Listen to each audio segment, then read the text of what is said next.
brought to you by Silver Pumps. Top quality और consistent performance के लिए सिर्फ सिल्वर पंप्स नाम याद रखना। बाबा को संघर्ष करते हमने देखा है। बाबा के संघर्ष में सुबह शाम दिन रात हमने उनके साथ खपाया है कह रहा हूं मैं। उनके साथ साए की तरह रहे हैं हम 5 साल। और कुछ लोग हैं जो अपने हित के लिए जानबूझकर दूरियां फैला रहे हैं बाबा और सरकार के बीच। इन चेहरों को बाबा को बेनकाब करना होगा, क्योंकि धरना पर बैठना आसान काम है। आप जब चाहें धरना पर बैठ सकते हैं, मगर 5 सालों तक धरना पर बैठने के बाद भी अगर धरना पर बैठने की जरूरत पड़ती है तो ये अफसोसजनक है।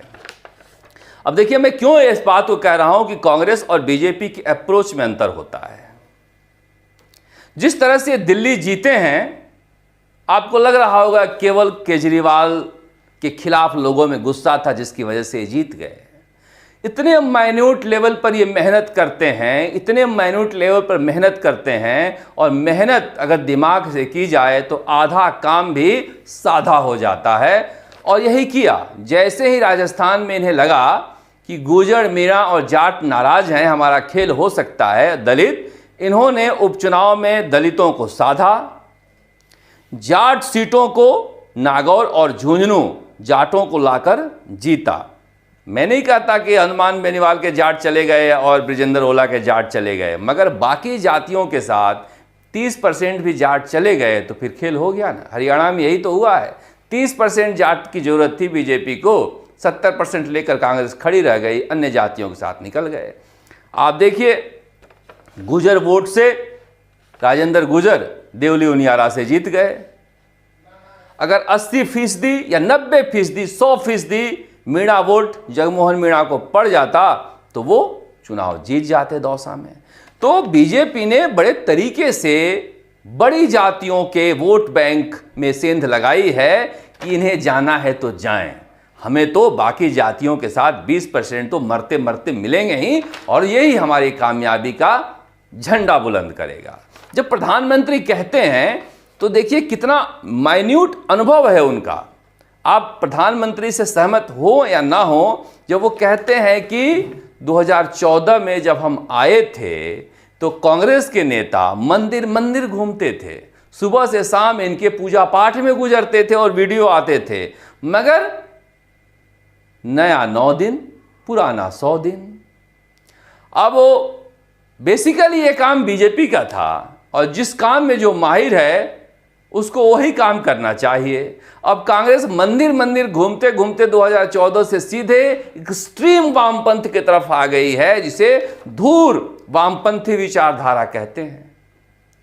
अतिवाद के बजाय कांग्रेस एक मध्यवर्गीय पार्टी है और इन्हें अपने किए पर माफी मांगकर नई शुरुआत करनी पड़ेगी। कांग्रेस तो इस देश में तभी बहाल हो सकती है जब वो अपने चरित्र से बाहर आए, चरित्र को लेकर जनता के सामने पेश करे। जाते हुए लोग कहें देखो कांग्रेसी जा रहा है, वरना कुंभ की भीड़ देख रहे हो, आधा हिंदुस्तान जो कुंभ में डुबकी लगा रहा है, वो प्रधानमंत्री नरेंद्र मोदी ने कैसे साधा है कुंभ को, और योगी ने, ये रिसर्च का विषय है। आप टेलीफोन टेपिंग पर हंगामा करते हो विधानसभा में, सब इंस्पेक्टर वाले मामले पर कर लेते, नरेश मीणा पर कर लेते। नरेश मीणा जैसा एक नौजवान नेता बंद पड़ा हुआ है इतने दिनों से। इतने विधायक हैं, समाज के विधायक हैं, छोड़िए समाज का, इतने विधायक हैं, कोई विधानसभा में उठा ही नहीं रहा है। एक दिन आप बंद करके देखते विधानसभा को नरेश मीणा के नाम पर, और फिर देखते क्या पॉपुलैरिटी होती है कांग्रेस की। मगर कांग्रेस को समझ में नहीं आ रहा है कि डॉक्टर साहब अगर बीजेपी से नाराज होते हैं तो कहाँ जाएंगे, कांग्रेस में शामिल तो होंगे नहीं। बड़े दिलचस्प मामला है कि डॉक्टर साहब बीजेपी से क्यों नाराज हैं, क्योंकि वो चाहते हैं कि कांग्रेस का मुंह का खाया मैं नाक से निकालूं। वो चाहते हैं कि कांग्रेस के भ्रष्टाचार की जांच हो, वो चाहते हैं कि भ्रष्टाचारी कांग्रेसी जेल में जाएं, और कांग्रेसी कह रहे हैं क्यूड़ी लाल क्यूड़ी लाल।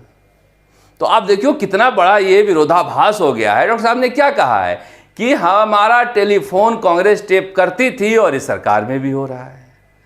तो किस नैतिक आधार पर कांग्रेस प्रदर्शन कर रही है? डॉक्टर साहब तो कह रहे हैं कि हमारे कार्यकाल में तुम्हारे कार्यकाल में हमारा टेलीफोन टेप होता था। तो आप समझिए कि अगर डॉक्टर साहब किसका वोट काटेंगे, नरेश मीणा अगर अलग जाते हैं तो किसको ज़्यादा नुकसान होगा? कांग्रेस को रतौंधी हुई है, दिन में भी नहीं दिखाई देता कि हमारा हित किसमें है और कैसे साधा जाए। अगर नहीं है तो फिर दिल्ली के तर्ज पर यहाँ भी सफाया है। आप मानिए ना मानिए, कितना भी नफरत कर लीजिए, बीजेपी के लिए साधारण चेहरे वाला मुख्यमंत्री तुरुप का पत्ता साबित होने जा रहा है। भजन लाल शर्मा दोबारा सरकार बना सकते हैं, पहली बार राजस्थान में इतिहास बना सकते हैं। किस्मत चलती है तो धूम धड़ाके के साथ चलती है, बाधा दौड़ कभी किस्मत नहीं दौड़ती है और भजन लाल की किस्मत चल ही रही है। आज भी वो ERCP जिसे राम जल सेतु कहते हैं उसके निरीक्षण के लिए गए हैं। मंदिर मंदिर जाते हैं, जो कह रहे थे प्रधानमंत्री नरेंद्र मोदी कि हमारा तो ये मूल काम ही है। तो ये भजन लाल शर्मा का दौरा है, जहां पर निर्दलीय विधायक जो हैं और CP जोशी, आक्या और जोशी दोनों साथ खड़े हैं। ये सत्ता की धमक होती है।